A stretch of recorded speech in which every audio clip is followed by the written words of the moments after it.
Ada teman saya, Sunni, bertemu dengan seorang Syiah di Jakarta. Dia cerita, tapi saya tidak ketemu waktu itu. Dia bilang, saya ketemu sama satu orang Syiah, teman saya. Saya tanya, bagaimana keadaan antum? Baik, alhamdulillah. Bagaimana istri? Baik. Istri anda baik ya? Baik. Soleh, solehah, patuh. Bagaimana mertuanya? Oh, mertua saya sehat, semuanya baik-baik. Berarti kamu lebih hebat daripada Nabi ya? Loh kok bisa? Loh iya, kan bagi kamu mertuanya Nabi itu orang kafir. Dan mertua kamu orangnya hebat, baik. Istri kamu soleh, tapi kamu mengkafirkan dan melaknat serta menuduh berzina istrinya Nabi Muhammad SAW. Berarti kau lebih hebat dari Nabi dong. Diam dia, tiba-tiba nggak bisa ngomong. Pemahaman yang tidak masuk di akal sudah. Anehnya ada umat Islam yang terpengaruh, kafirkan sahabat. Lalu simbolnya cinta ahlul bait. Demi Allah teman-teman sekalian, mereka tidak cinta ahlul bait. Dusta. Yang mencintai ahlul bait adalah ahli sunnah yang sebenarnya. Kita mengatakan Ali radhiyallahu anhu. Adakah ahli sunnah yang mengatakan Ali bukan sahabat? Adakah pernah ahli sunnah berani mengatakan Ali itu kafir atau salah? Gak pernah. 4 jam tabligh akbar kita kemarin semuanya kelebihannya Ali radhiyallahu anhu. Bagaimana pujian sahabat terhadap beliau, dan kita selalu memuji beliau, dan kita yakin Khalifah Rashid yang keempat dari masa keemasan Islam di awal, yaitu Khulafaur Rashidin, yang kata Nabi SAW berpegang pada sunnahku dan sunnah Khulafaur Rashidin setelahku. Fatimah Al-Batul radhiyallahu anha, kita selalu memuji, mengatakan radhiyallahu anha. Hasan dan Husain, kita mengakui sabda Nabi SAW,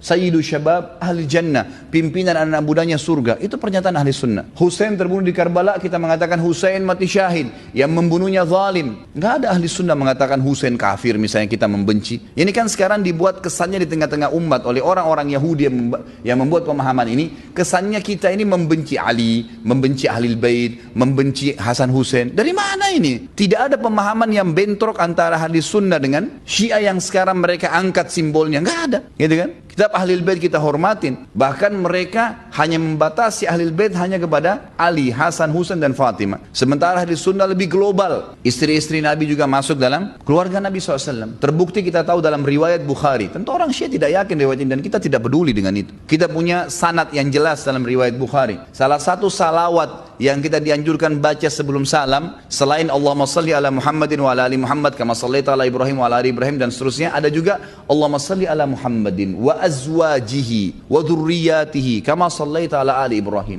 Ya Allah, berikanlah salam untuk Muhammad sallallahu alaihi wasallam dan istri-istrinya serta juga keturunannya. Ini salah satu salawat yang kita yakini kebenarannya. Ada istri masuk di sini, gitu kan? Antum sekarang bahasa Indonesia deh, secara akal sehat. Kalau lagi buat kartu keluarga, istri masuk dalam keluarga nggak? Orang Syiah kalau ditanya itu dia bingung jawab tuh. Istri antum masuk dalam keluarga nggak? Masuk. Bahkan setelah nama kepala keluarga si laki-laki langsung istrinya bagian daripada keluarga itu. Jelas, gitu kan? Kalau kita mengatakan masuk dalam keluarga, bagaimana caranya tidak? Secara akal sehat saja itu sudah jelas. Ada statement bahkan yang hampir mereka sepakati, mereka mengatakan Nabi Muhammad, kita mengatakan sallallahu alaihi wasallam, Allahu a'lam mereka. Mereka mengatakan statement bahwasanya Nabi Muhammad sallallahu alaihi wasallam masuk surga tapi kemaluannya di neraka. Statement itu dilempar. Alasannya karena menikah dengan Aisyah. Siapa kamu itu? Di zaman Nabi sallallahu alaihi wasallam turun firman Allah kekal dalam Al-Qur'an. Surah An-Nur ayat 2 dan ayat 23. Pada saat Aisyah difitnah oleh pimpinan munafikin Abdullah bin Abi Salul, kemudian dia mengatakan bahwasanya Aisyah berzina dengan Safwan. Turun surah An-Nur menyuruh Nabi SAW mencambuk mereka karena mengatakan Aisyah berzina. Ada beberapa sahabat yang dicambuk termasuk pimpinan munafikin itu. Sekarang mereka ulangi lagi perkataan itu. Kata Imam Az-Zahabi dan ulama-ulama Sunni yang lainnya mengatakan siapapun yang mengatakan Aisyah berzina mengikuti konsep awalnya